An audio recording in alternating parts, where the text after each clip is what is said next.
असं की इंडिया आघाडी याची बैठक अलीकडे काही झालेली नाही आणि त्याचं कारण एक आम्ही असा निर्णय घेतला होता की इंडिया आघाडीमध्ये जे पक्ष आहेत त्या सगळ्यांनी एकत्रित काम करावं, पण काही पक्षांची स्थिती किंवा काही बहुसंख्य पक्षांची स्थिती अशी आहे की ते राज्यापुरते सीमित आहेत. मग राज्यापुरते सीमित जिथे आहेत तिथे त्या राज्याचे आघाडीचे जे घटक पक्ष आहेत त्यांनी एकत्र बसावं आणि ती प्रक्रिया चालू आहे. काही ठिकाणी वादविवादसुद्धा आहेत. उदाहरणार्थ उत्तर प्रदेशमध्ये काही जागा कुणी मागितल्या, किती मागितल्या त्याच्यामधून एक वाक्यता नाही. दुसरं एक राज्य असं आहे ते म्हणजे पश्चिम बंगाल. त्याही ठिकाणी यासंबंधी आणखी अडचणी जास्त आहेत आणि त्याचं कारण तिथे काही पक्ष ट्रॅडिशनली एकमेकाच्या विरुद्ध आहेत.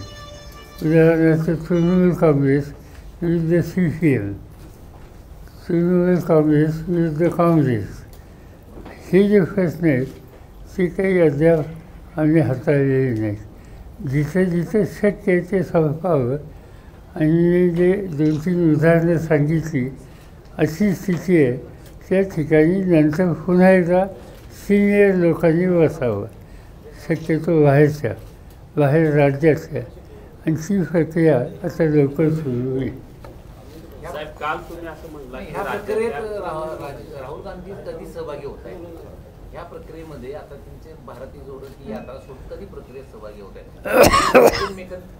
त्याच्यामध्ये खरगे हे सहभागी होतात काँग्रेस पक्षाच्या वतीनं, ते पक्षाचे अध्यक्ष आहेत.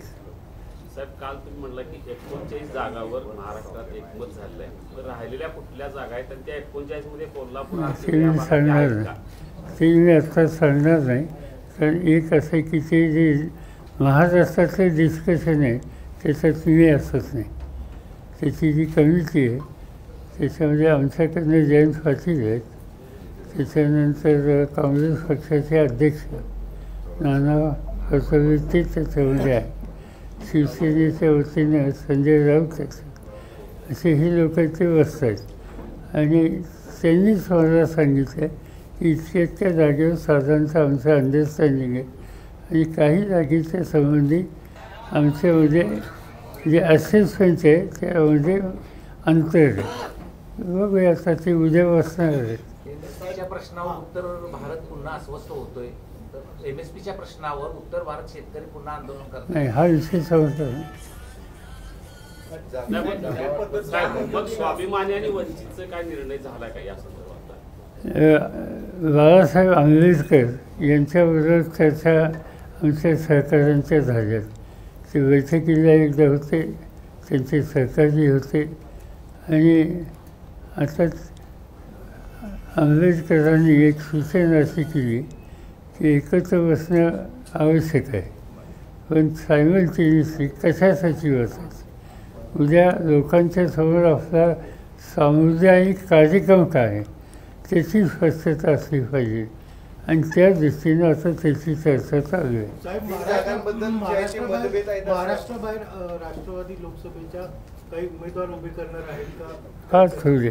लक्षद्वीपचा एक सिटिंग कॅन्डिडेट आहे, आता खासदार आहे, असे काही काही ठिकाणी. मध्यंतरी तुम्ही निपाणीचा दौरा केला, तिथं पण तिथं सुदैवानं आता काँग्रेसचं राज्य, ते म्हणजे आम्ही एकत्र असलेले लोक, त्यांच्याशी आम्ही चर्चा करतो.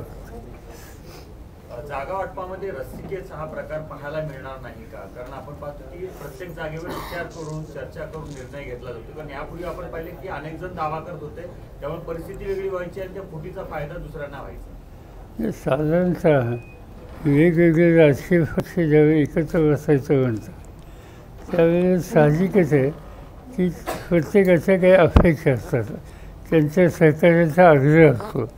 आत्ताच मला मार्क्सवादी कम्युनिस्ट पक्षाचे नेते विचारले, त्यांनी त्यांची यादी दिली. त्याच्यामध्ये असं दिसतं की त्याच्या काही जागा इतरांनी मागितलेल्या आहेत. हा साधारणतः ही स्थिती निगोसिएशनमध्ये होतेच. 3 जागांबद्दल अद्यापही वादविवाद सुरू आहेत, चर्चा सुरू आहेत सांगितले महाराष्ट्रातल्या. त्याच्यावरती अजून जास्त वरिष्ठांसोबत आणि चर्चा होणार आहे. चालू बैठक त्या जागा नेमक्या कुठल्या? आणि त्याची बैठक उद्या तुम्ही नका सांगू. काही चिंता करू नका माझी. हे लोक काय तर ही चर्चा त्यांची उद्याच आहे. उद्या बसतील बघूया 1-2-3 दिवसात काहीतरी मार्ग नाही. अशोक पवारांसारखे अशोक चव्हाणांसारखे नेते चर्चेमध्ये असतात, अचानक उठतात, तिकडे जातात. अजूनही काही नेते असे आहेत असं वाटतंय का? कारण चर्चा जी आहे, चर्चा केली जाते ती सगळी बाहेर जाऊ शकते तुमची. असं आहे की अशोक चव्हाणांच्या बद्दलचं हे उदाहरण आम्हा सगळ्यांना थोडं आश्चर्यकारकच. पण मला स्वतःला तितकं आश्चर्यकारक वाटत नाही. आणि त्याचं कारण भाजपने एक गेल्या 10 वर्षाचा परफॉर्मन्स आणि विरोधकांच्याबद्दलची त्यांची मतं याच्यावर एक व्हाईट पेपर काढला. आणि त्याच्यामध्ये आदर्श सोसायटी आणि अशोक चव्हाण यांचा उल्लेख होता. हे उल्लेख त्या ठिकाणी झाल्याच्या नंतर साधारणतः आम्हाला असं वाटायला लागलं की कदाचित ही एक प्रकारची धमकावणी असण्याची शक्यता आहे. आणि ती धमकावणी असली तर त्याचे परिणाम काय होतील ते परिणाम झाले. साहेब, याला एक जोडून प्रश्न विचार आहे. महाविकास आघाडीमध्ये काही संभ्रमावस्था निर्माण व्हावी म्हणून काही बातम्या मुद्दाम हे केल्या जातात, विरोधाला पेरल्या जातात. अशोक चव्हाण ज्यावेळी गेले तिकडे भाजपमध्ये, त्यावेळी 1-2 दिवस बातमी येऊन गेली की आता राष्ट्रवादी काँग्रेसमध्ये विलीन होणार किंवा तुमची एकी होणार, अशा काही 2-3 दिवस फक्त बातम्या येऊन गेल्या. असं की काँग्रेस आणि आम्ही आज एकत्रच काम करतो आहे. काँग्रेस आणि उद्धव ठाकरे याच्यामध्ये काही आमच्यात वेगळेपणा आता नाही आहे.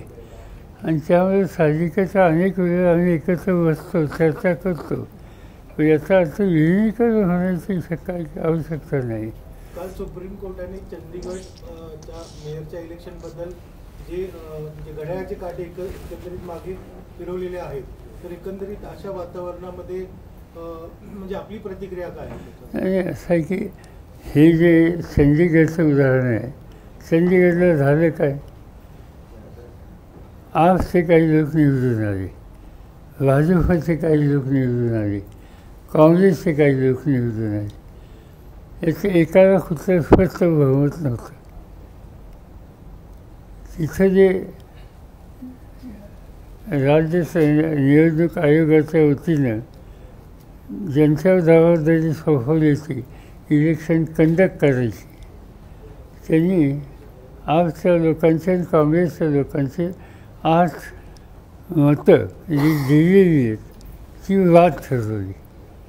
आणि वाद सगळ्यांच्या समोर मतपत्रिकेतलं ते मत काढलं आणि त्याच्यावर खुली मारली आणि ते मत बाद केलं. आता हे 100% बेकायदेशीर कृत्य होतं. शेवटी आम्ही लोकांनी सांगितलं आपण कोर्टात जा. कोर्टात गेले आणि कोर्टाने अत्यंत गंभीर भाषेत त्या यंत्रणेला ताशेरे मारले. ती सगळी मतं ग्राह्य धरली आणि ग्राह्य धरून काल आपचा महापौर हा झाला. सत्तेचा गैरवापर कसा करतात याचं उत्तम उदाहरण हे चंदीगडचं होतं. आणि कोर्टाने त्या संबंधीची आपली तीव्र मतं मांडलेली आहेत. याच्यातून एक गोष्ट स्पष्ट होते, आजचे राज्यकर्ते कोणत्याही मार्गाने अपोजिशनला कसं बाजूला करता येईल हे प्रयत्न करतात. आगामी निवडणुकामध्ये सुद्धा अशा पद्धतीनं दुरुपयोग होऊ शकतो असा संशय वाटत नाही का आपल्याला? संशय नाही. आमची आता राष्ट्रवादी त्याचा अध्यक्ष मी आहे, त्या संबंधीचा निकाल असाच घेतला.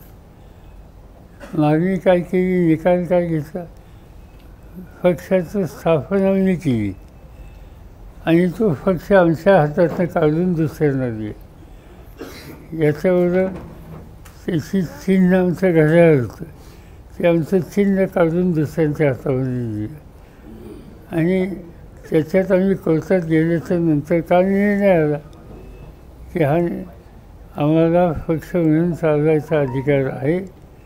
चिन्हाच्या संबंधीचा जर वेगळा काही विचार असेल तर निवडणूक आयोगानं 7 दिवसाच्या आत आम्ही अर्ज केल्याच्या नंतर आम्हाला चिन्ह द्यावं आणि यासंबंधी सुप्रीम कोर्टाने निवडणूक आयोगावर ताशेरे वाढले.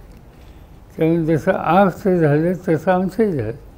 पण सुदैवानं अजून या देशाची न्यायव्यवस्था ही कुठे आम्हाला जाता येते अशी आहे आणि त्यामुळं काही ना काहीची प्रश्न हे सोडवता येतं. पक्षांतर बंदी कायद्यामध्ये बदल केले पाहिजे असं शाहू महाराजांनी काल म्हटलेलं आहे. पक्षांतर बंदी कायद्यामध्ये काही त्रुटी देखील आहेत, त्या बदलणं गरजेचं आहे त्यांनी म्हटलं. या सगळ्याच्या पार्श्वभूमीवर तुम्हाला आता तो त्यांना विचारलं पाहिजे, मी ऐकलं तुम्ही म्हणता ते. नाही, आवश्यक वाटतं. कारण कसं होतं की निवडणूक आयोग जो निर्णय घेतो त्यामध्ये बऱ्याच गोष्टीच्या त्रुटी दिसून येत आहेत. नाही कसं आहे, आता इलेक्शनची प्रक्रिया संपेपर्यंत आता काही फारसं करता येणार नाही. पण निवडणुकीची प्रक्रिया संपल्याच्या नंतर आम्ही सगळेजण नक्की मागणी करू की याच्या संबंधीची सगळ्या राजकीय पक्षांनी बसून चर्चा केली पाहिजे. निवडणूक आयोगाच्या संबंधी एक पत्र आमच्यापुढे ज्या त्यांच्याबद्दलच्या शंका आहे याबद्दलचं आम्ही निवडणूक आयोगाला पाठवलं. त्याच्यामध्ये माझी सही आहे, त्याच्यामध्ये खरगेंची सही आहे, त्याच्यामध्ये CPM सीताराम येचुरी त्यांची सही आहे, जी राजांच्या संबंधीची होती, तृणमूल काँग्रेसची होती, समाजवादी पक्षाची होती आणि या सगळ्यांनी मिळून एकंदर ज्या पद्धतीनं निवडणूक आयोगाचं काम होतं त्याच्यामध्ये काही सुधारणा करण्याची आवश्यकता आहे असं पत्र लिहून आम्ही त्यांना भेट मागितली की आम्हाला आमचं डेलिगेशन होतो, त्या डेलिगेशनला तुम्ही भेटावं. आम्हाला त्यानंतर एक 6 पानाचं निवडणूक आयोगाचं पत्र आलं की आम्ही करतो ते कसं योग्य आहे आणि त्यामुळे भेटायची आवश्यकता नाही. आता डेमोक्रेसीमध्ये भेटायची आवश्यकता नाही, डायलॉग नको, हे कधी योग्य नाही. पण आज आम्ही त्याच्याबद्दल काही करू शकत नाही. महाराष्ट्रातलं 4 त्यामध्ये कोल्हापूरची जागा आहे का? कारण सतीश पाटील जे ते काँग्रेसच्या जागेसाठी आग्रह धरताना या साहेबांनी सांगितलं तो निर्णय खालच्या लोकांच्यावर आहे. कोल्हापूरच्या संदर्भात काय चर्चा झाली का? तुम्ही 2 दिवस कोल्हापूरात आहे, काल बैठक पण झाली, चर्चा झाली, तर कोल्हापूरच्या उमेदवारी संदर्भात काय फीडबॅक मिळाला का, चर्चा झाली का? नाही काय मी काही चर्चा केली म्हणजे आम्ही लोक बसलो होतो ह्याच्या घरीच असं की काय चर्चा झाली का? आता आम्ही काय ते जेवण चांगलं होतं लोकसभेच्या उमेदवारीबाबत काय चर्चा झाली का? तुम्ही एकाच दिवसात काल 2 वेळा योगेंद्र पवार ऍक्टिव्ह झालेले आहेत. अरे महत्त्वाचा प्रश्न आहे. काल एकाच दिवसात 2 वेळा तुम्ही शाहू महाराज साहेबांच्या उमेदवारीबद्दल भूमिका म्हणजे तुमची इच्छा व्यक्त केली, तर त्यांच्याकडनं तसा काय फीडबॅक आपल्याला आला आहे? असं एका वर्तमानपत्रात मी आज वाचलं त्यांनी काही म्हणलं आहे म्हणून. असं आहे त्यांनी त्यांचं मत सांगितलं की आम्ही मागणी केली असं नव्हे. हा विषय निघाला कुठनं? संजय राऊतने एक 8 दिवसाच्या पूर्वी एक स्टेटमेंट केलं आणि त्यांनी सगळ्या पक्षांनी एकत्र बसून याचा विचार करावा अशी सूचना केली. त्याच्यामुळे ही चर्चा सुरू झाली. आणि ती चर्चा आमच्यामध्ये नव्हती, आमच्यामध्ये चर्चा दुसरीच होती. आता आणखीन एक पक्ष इथं निघाला आहे पॅलेसमधनं, तर त्याच्याबद्दलची चर्चा बाहेर होती. गेल्या 5 वर्षातल्या राजकीय स्थित्यंतराचा विचार करता केंद्रात सत्ता कायम ठेवायची आणि राज्यात केंद्रीय तपास यंत्रणाचं आणि फोडाफोडीचं राजकारण करून राज्यात सत्ता कशी मिळवायची असा एक आत्मविश्वास भाजपला आला असं वाटतं. आणि हे त्यांचा हा धोरणात्मक कार्यक्रम आहे आणि विशेषतः मोदी साहेबांचा न बोलता हा कार्यक्रम आहे त्यांचा. आता एका बाजूला भाजप 400 जागांची गॅरंटी द्यायला आले तरी सुद्धा वेगवेगळ्या राज्यातले काँग्रेस किंवा नेते फोडणे किंवा काँग्रेसचे अकाउंट सील करणं ही अस्वस्थता कशातून आहे? सरळ त्यांना खात्री नाही ना. आणि जे असेसमेंट आहे, जे सर्वे झाले ते सर्वे असं सांगत नाही. म्हणजे तुमचं तसं इंडिया टुडे किंवा याचा सर्वे तुम्ही वाचताय का? आता महाराष्ट्राचा सर्वे त्यांनी दिला की जवळपास 50% जागा आमच्या लोकांना मिळतात. आणि त्यामुळे काही करून काही राज्य ही अस्थिर कशी करता येईल, फोडाफोडी कशी करता येईल त्या दृष्टीने त्यांची पावले टाकतात. त्यासाठी ईडीचा वापर, त्यासाठी CBIचा वापर, अन्य प्रकारच्या चौकशाच्या यंत्रणा त्या सगळ्याचा वापर ही गोष्टी करतात. आणि जे त्यांचे लोक सांगतात की मोदी आहे तो नामुमकिन आहे, ते हे नामुमकिन आम्ही तसंच बघत असतो. आपल्या बाजूने येत असताना दिसतोय, पण दुसरीकडे अजितदादा पवार गटाच्या वतीनं पुन्हा 10 आमदारांना अपात्र करा अशा प्रकारची याचिका न्यायालयातच केली जाते. याकडे कसं बघता आपण? आता केली आजच आहे, त्यामुळे मी आज काही त्याच्यावर भाष्य करणार नाही. आमचे वकील लोक त्या ठिकाणी बघतील. योगेंद्र पवार बारामतीतून ऍक्टिव्ह होत आहे. काल राष्ट्रवादीमध्ये प्रवेश केला. राष्ट्रवादीत प्रवेश केला. अजितदादांसोबत होते ते, मात्र त्यांनी आता अजितदादांपासून बाजूला राहून वेगळं युवा संवाद कार्यक्रम सोबत आलेले आहे. आधीचे राजकारणात होते हेच मला माहिती. असं की ते व्यावसायिक आहेत, त्यांचा स्वतःचा मोठा व्यवसायांची करतात. ते अजितदादांच्या पेक्षा धाकटे भाऊ जे आहेत त्यांचं नाव श्रीनिवास, त्यांची इच्छा अमेरिकेतून शिकून आलेले आणि राजकारणात नसतात. आले तर स्वागत होईल का? आता कुणी एखादी भूमिका घेतली तर त्या भूमिकेच्या संबंधी वेगळं मत व्यक्त करायचं कारण काय? कुठेही त्यांना काम करायचं इच्छा असेल तर अधिकार आहे. साहेब 272ची मॅजिक फिगर भाजपला मिळू न देण्यासाठी काँग्रेसचा आलेख वाढला पाहिजे किंवा काँग्रेसचा परफॉर्मन्स वाढला पाहिजे असं तज्ज्ञांचं मत आहे. आणि आता जी राहुल गांधींची भारत जोडो न्याय यात्रा सुरू आहे त्याचा कुठं इम्पॅक्ट पडेल असं तुम्हाला वाटतंय का? तुमचं असेसमेंट काय आहे? असं आहे की राहुल गांधींची जी पदयात्रा आहे ती 2 भागात झाली. एक पहिला टप्पा होऊन गेला आणि आता दुसरा टप्पा. पहिल्या टप्प्यानंतर कर्नाटकातली निवडणूक झाली. कर्नाटकामध्ये भाजपचं राज्य होतं आणि तिथं आज काँग्रेस सत्तेवर आहे. याचा अर्थ त्यांचा दौरा जो आहे, यात्रा जो आहे, त्याचा परिणाम हा काहीतरी होतो असं दिसतं. वाढवलेली आहे, याकडे कसं बघता? कांदा निर्यात बंदी वाढवलेली आहे. असं आहे की त्याचं प्रत्येक गोष्टीच्याबद्दल सरकारचे निर्णय अत्यंत चुकीचे.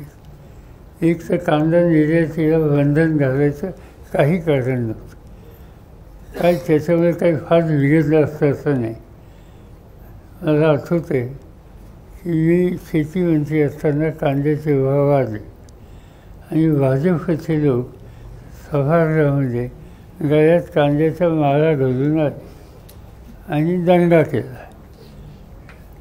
स्पीकरने मला आदेश दिला की तुम्ही स्पष्टीकरण करा. मी सांगितलं की हा जिरायत शेतकऱ्याचा पीक आहे. कांदावाला कोणी फार मोठा बागायतदार नसतो. कधी नाही तर त्याला 2 पैसे मिळाले तर त्यासाठी एवढा दंगा करायचं कारण नाही. आणि तुम्ही गळ्यात कांद्याचा माळा घाला नाही तर कवड्याचा माळा घाला. मी या कांदा उत्पादकांना मदत करणार आणि त्यामध्ये बंदी मी अजिबात घालणार नाही. तुम्ही बोललो नाही. असं की काही गोष्टीच्या बद्दल सरकारने संवेदनशीलपणाची भूमिका घेतली आहे. आता कोल्हापूर जिल्हा हा साखर ऊस उत्पादन करणारा शिकवणारा जिल्हा आहे. प्रधानमंत्र्यांनी जाहीर केलं की तुम्ही साखर जशी करता तसे इथेनॉल करा. अनेकांनी इथेनॉलचे प्लॅन टाकले. आता दुसरी ऑर्डर अशी काढली की डायरेक्ट तुम्ही इथेनॉल करायचं नाही. प्रश्न असा आहे, कारखाने उभे राहिले आणि त्याचा कच्चा माल ऊस, त्याच्यापासून ही कारखानदारी नवीन प्रॉडक्ट सरकारने सांगितलं म्हणून काढू इच्छितो, त्याच्यावर आता बंदी आली की कारखाना टाकायला 100 कोटीचं कर्ज घेतलं, त्याचं काय करायचं. तसंच हा कांद्याच्या निर्यातीचं. कांद्याच्या निर्यातीला विशेषतः मोठं मार्केट हे बांगलादेश आहे आणि लोकांनी करार केली तिथे. आणि करार केल्याच्या नंतर आता सरकारने बंदी घातली, नंतर उठवली, परत काल जाहीर केलं की इतक्या तारखेपर्यंत आहे. हा जो धर्सवतपणा आहे, तो धर्सवतपणा शेती अर्थव्यवस्थेला अत्यंत घातक आहे. माझं स्वतःचं एक उदाहरण सांगतो. मी श्रीलंकेला गेलो, शेतीमंत्री होतो देशाचा, आणि तिथे गेल्याच्या नंतर आपल्याकडे तांदूळ जास्त होता, तर तो तांदूळ घ्यावा म्हणून तिथले राष्ट्रपती राजपक्ष, त्यांचं नाव, राजपक्षांच्या माझ्या बैठकीमध्ये मी त्यांनी सांगितलं की आम्ही तुम्हाला तांदूळाचा पुरवठा करू इच्छितो. त्यांची गरज होती. त्यांनी मला पोलायची सांगितलं की आम्ही तुमचा माल घेत नाही. म्हणजे का, काही क्वालिटीचा प्रश्न आहे का. त्यांनी असं उत्तर दिलं, तुमची क्वालिटी उत्तम आहे, पण तुमच्याशी करार गेल्याच्या नंतर तुमच्या देशात त्या मालाच्या किमती वाढल्या की तुम्ही लगेच बंदी घालता, आणि त्याचा परिणाम आमच्या लोकांना, आम्ही इथं माल घेणार होतो आणि तुमची गरज भागवणार होतो, हे जे आम्ही आश्वासन दिलं आहे ते आम्ही फार पाडू शकत नाही. तुमच्या धोरणात ज्यावेळेस कन्सिस्टन्सी, त्यावेळेला आम्ही चर्चा करू. हा तिथल्या राष्ट्रपतींनी मला स्वतःला सांगितलं आहे, आणि म्हणून आम्ही त्यानंतर हे कधी होऊन दिलं नाही. पण हल्लीचं सरकार हे दर 15 दिवसाला निर्णय बदलतो, आणि त्याचा परिणाम विशेषतः शेतकऱ्यांच्या अतिशय वाईट होतो. MSP संदर्भात केंद्रानं जो प्रस्ताव ठेवला होता की काही अन्नधान्य असतील त्यांना 5 वर्ष आम्ही खरेदी करू असे गॅरंटी दिली होती, परंतु तो प्रस्ताव मान्य झाला नसल्यामुळे आज पुन्हा एकदा शेतकरी दिल्लीकडे जाण्याच्या तयारीत आहे. मी जे सांगितले कारणं, त्यामुळे पंजाब, हरियाणा, वेस्टर्न UP इथले शेतकरी अतिशय अस्वस्थ आहेत. तुम्ही बघितले की या देशाच्या इतिहासात असं कधी आंदोलन झालं नाही की दिल्लीच्या सीमेवर 1 वर्षभर शेतकरी बसले.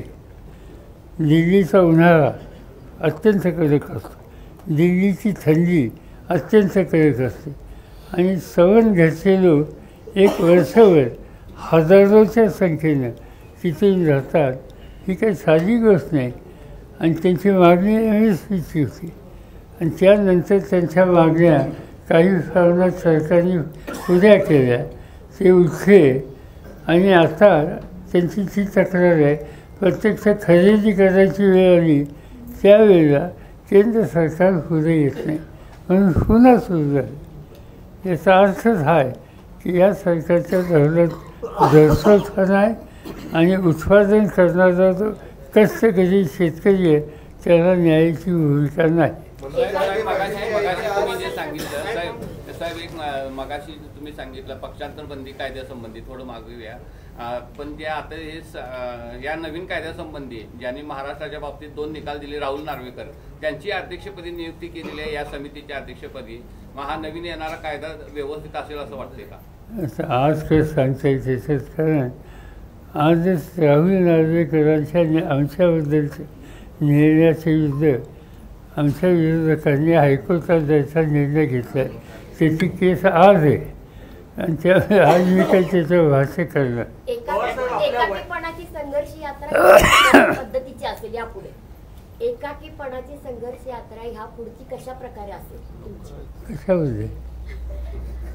आता तुम्ही एकाकी पडलात असं समाजामध्ये बोललं जाते की बाबा सगळे लोक तुमच्या बाजूने सोडून गेले अशा पद्धतीनं. आता ह्या पुढचा संघर्ष कशा पद्धतीनं आता या गोष्टी अशा मला फारशी चिंता करणारच असं वाटत नाही. तर एक गोष्ट सांगतो, 1980 साली माझ्या पक्षाचं 59 आमदार निवडून आले. अंतुदेव मुख्यमंत्री होते आणि निवडणूक झाल्याच्या नंतर मी सुट्टीवर परदेशाला गेलो. 10 दिवसांनी परत आलो तर 59 आमदाराच्या पैकी 6 सोडून सगळे गेले. म्हणजे 3 महिन्यात मी विरोधी पक्ष नेता होतो, तर विरोधी पक्ष नेतेपद गेलं आणि मी 5 लोकांचा नेता. त्यावेळी मी ठरवलं काय करायचं, काम केलं आणि त्यानंतर जी निवडणूक 5 वर्षांनी झाली त्या 6 सोडून जे आमदार गेले होते त्यातले 95% आमदार पराभूत झाले आणि आमचे लोक निवडून आले. त्यामुळे नेहमीच होईल.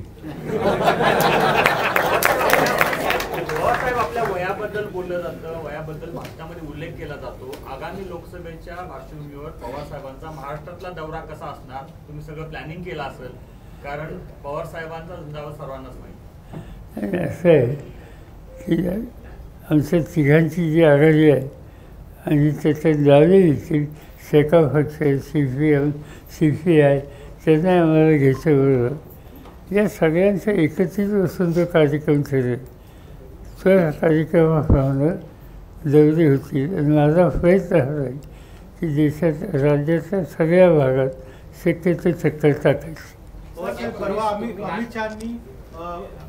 शहानी भाषणात टीका केली की सोनिया गांधींना त्यांच्या मुलाला PM बनवायचं आहे, शरद पवार साहेबांना त्यांच्या मुलीला CM बनवायचं आहे. माझी मुलगी असेंब्लीला उभी राहत नाही, 3दा विधानसभेला नाही, ती लोकसभेला निवडून झाली आणि आत्ताही लोकसभेचे त्यांना माहिती आम्ही त्यांना कळलं पाहिजे. पण ते अशा प्रकारे नॅरेटिव्ह सेट करतायत की यांच्या पुढच्या पिढींची काळजी आहे फक्त, यांना बाकी लोकांची काळजी नाही, अशी त्यांचं कदाचित म्हणणं असेल. असं त्यांची मोठी यादी देऊ शकतो की त्यांच्या घरात पक्षामध्ये एका कुटुंबातले 2-2 लोक कसे आहेत आणि किती, त्याचा काय निर्णय घेणार. पाटील जे आज पुन्हा एकदा आपली भूमिका मांडणार आहेत, आंदोलनाची पुढची दिशा देखील ते ठरवणार आहे. खरं तर जे आम्हाला आरक्षण दिले ते मान्य नाही आणि ते टिकणार देखील नाही अशी देखील त्यांची एक भूमिका आहे. काय असं माहिती नाही, पण साधारणतः कायदेशीर सल्ला यावरती जे देतात त्यांच्या मनात शंका आहे, माझ्या मनात शंका आहे.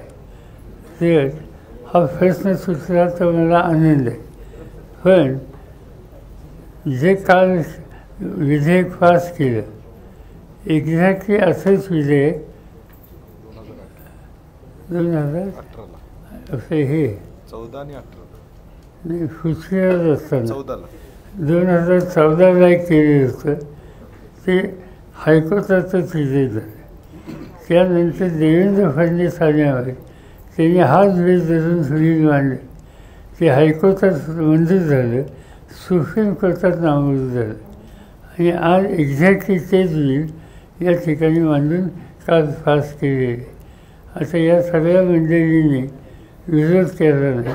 त्याचं कारण आहे की जरी काही प्रश्न असले तर या निमित्तानं हा प्रश्न सुटत असेल तर विरोधासाठी विरोध नको ही भूमिका आमच्या सगळ्या विरोधी मित्रांनी घेतली आणि एकवटाने हा निर्णय घेतला. पण कदाचित तुम्ही बघत असाल की वाफट नावाचे घटनेचे जाणकार आहे, त्यांचंही स्टेटमेंट काल होतं की हे तिकडं शक्य दिसत नाही. बघूया आता काय होतं. साहेब, बारामती लोकसभा मतदारसंघात संभाव्य सुप्रिया सुळेविरोधात सुनेत्रा पवार अशी एक लढत होणार आहे. पहिल्यांदाच आपल्या पवार घराण्यात 2 सदस्य एकमेकांविरोधात लढणार आहेत. अजून तर मला माहिती नाही, कारण ही जे आमचे विरोधक आहेत त्यांनी उमेदवाराचं नाव डिक्लेअर केलेलं नाही. साहेब, हा प्रश्न मराठा आरक्षणाचा प्रश्न सुटला तर मला आनंद होईल असं म्हटला. मात्र आता अनेकांनी शंका उपस्थित केलेली आहे की हे आरक्षण पुन्हा टिकणार नाही. आपलं सरकारला या संदर्भातली काय नेमके पर्याय असू शकतात की हे टिकलं पाहिजे? सांगता येणार नाही एकदम. हा सगळं जाब बघावं लागेल. हा जो मागासवर्गीय आयोग होता त्याचा जो अहवाल आहे तोही मला माहिती नाही, तोही बघावा लागेल. तो अत्यंत महत्त्वाचा आहे. या सगळ्या गोष्टीचा स्टडी करूनच सांगता येईल. जनगणना करून 50%ची अट जी आहे ती वाढवता येईल असं काही जाणकारांचंही मत आहे आणि काँग्रेसनेही तसं आपल्या ह्याच्यातून कॅम्पेनमधून सुरू केलेलं आहे. तर मराठा आरक्षणावर तो रामबाण उपाय असू शकतो का येणार आहे? जातनिहाय जनगणना करावी ही आम्हाला लोकांची मागणी. त्याच्यात काही दोन मतं नाही. आमच्यातल्या 1-2 घटक पक्षांची त्याच्यामध्ये वेगळी मतं आहेत.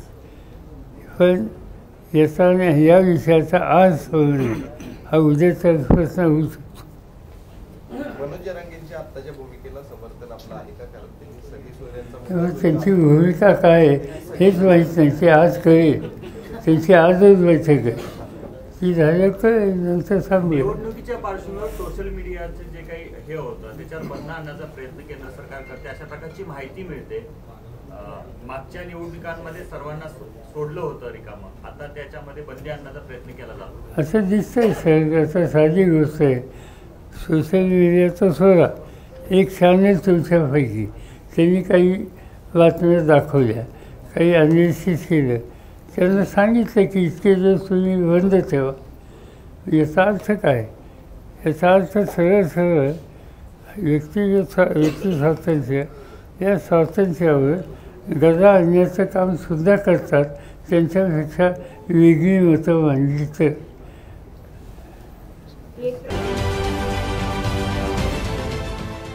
देश विदेशातील प्रत्येक घडामोडींचे लाईव्ह अपडेट मिळवण्यासाठी आता साम टीव्हीच्या सर्व सोशल मीडिया प्लॅटफॉर्मला लाईक, फॉलो आणि सबस्क्राईब करा.